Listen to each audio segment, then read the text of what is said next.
It's time to celebrate the player who exhibited the best performance through the best of 7 series. Your MPL Philippines Season 13 Finals MVP is... Sanford! Laban. Yes, here we go. Lagot mo, Retrico! Sino ka ba talaga makakaretry dito sa ating laban? Pero hero pala yata mo sila gawin. Dito na swerte ang Kyle TV habang sa may matalikod. Si Q, makukuha nila. Dedirection ba kay Kyle TV dito ngayon? Ang Ranger Shot hindi katama doon. Pero parang Cardiff makakakuha pa rin ng kill. At si Sachi, isama mo na si Sanford. Sa ilalim ng Torre meron lang. Busy, knockdown na para sa kanila. And the double kick para kay Ben. Parang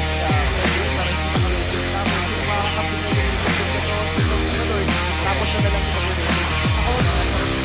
Lord, ito tuloy yata at hindi i-reset. After ang echo, ginamit na ulit. Pero mapupunta pa rin kay Cordy, dito ni Lord. Look at Super Marco. No, pinagkalmot-kalmot lang. Dito ni Belly Beauty at hahabulin mga dito si View sa may matalikod. Makakabaliktad at mahanap mga dito. 3 players down para sa Falcon Safety Fred. Mirroring technique, which is game 1 pa natin nakikita. Very similar style. Nagbubugan sa loob! Ginamit na dito yung Heavy Spin. Pero Calvisi pa rin ang makakakuha. Cordy makakakuha dito ng third si Calvisi pa nga. Ang first blood nila.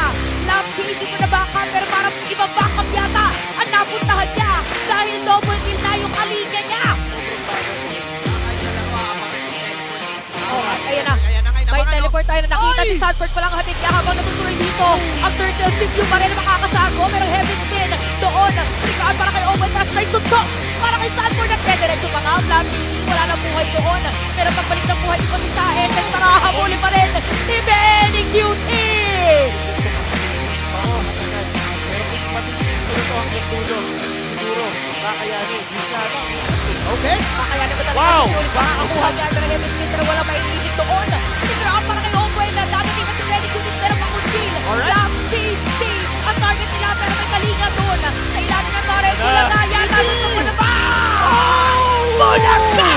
Sabi ni Sanford. At pero pagtusok sa ilalim ng Torres, hindi na yata nila matatakasin pa. Halaka! Sa ilalim na talaga ng Torres ay may double kill pa para dito sa side ng Liquid Echo. Bush from Marikina. The Bush from Marikina. Ito, yung bush, ano tawag natin dito sa bush na Ayan pinupunta na. pa kanina? Ayan na! Nakita! Ay! Bulaga na naman para nakita na natin ito kanina. Halaka! Nawala sa mapa. Halabira pa dito sa pagtawag ng Dragon. Walang cash. Hinihintay pa sila. Liquid Echo. Sanji ang sumusumi. Angel talagang ginagawa ni Sanji. Una Sanji Angel. Ayun na parang dalawa agad yung tatamaan. Ginamit pa yung trigger at Raiden Spider sa ilalim ng Tori doon. Habang nakuha dito ng Team Liquid Echo. Yung pangong, si Ogo na napapalisitin na nila. Pero pang trigger pa rin, hindi na makakatakas pa. Sanford with a kill. Natapos talaga sa... Tumawag na sa ilalim. Si Sanji naman ngayon ay nagpalagord. Okay. Face check lang. Pero Shadow Strike at parang nagpalagrim to Jerusalem. Ang mga manlalaro pero nga lang pero purify si Super Marco. Flicker out para kay Western mo na likod. Mabibigilan si Black DC. Si JB makakakuha yan. Nagkakaamuyan. Kaya nagamit yung Gold Seal. Hero daw muna pero Petrify pero Guard DC ginamit dito. Yung kanyang Heavy Spin. Si Q nakatutok lang na ginamit dito yung Pedro Airstrike. May iwan si Cal DC. Nadamay pa doon sa final slash. Kaya naman si 4D ang makakakuha ng double kill. Marco, Dediretso pa, nagkakatapatan na at tuloy-tuloy ngayon ang pressure na ibinibigay. Pero sabi ni Super Marco, hindi pa tapos! Pero tatapusin na ni Sanji, meron pa siya minion wave! I think this is endable. Endable ba to? Pag nasa kita yung minion wave. Tapos na ba? It's over. Sanji, tatapusin na naman Tapos isa. The last man standing! Tatagingay Torre! Ito na yata, kaya-kaya! At makikita natin ngayon sa magtatapos ng storya na pinakamalakas! Isa lang ang mananatiling matikas at nasa taas!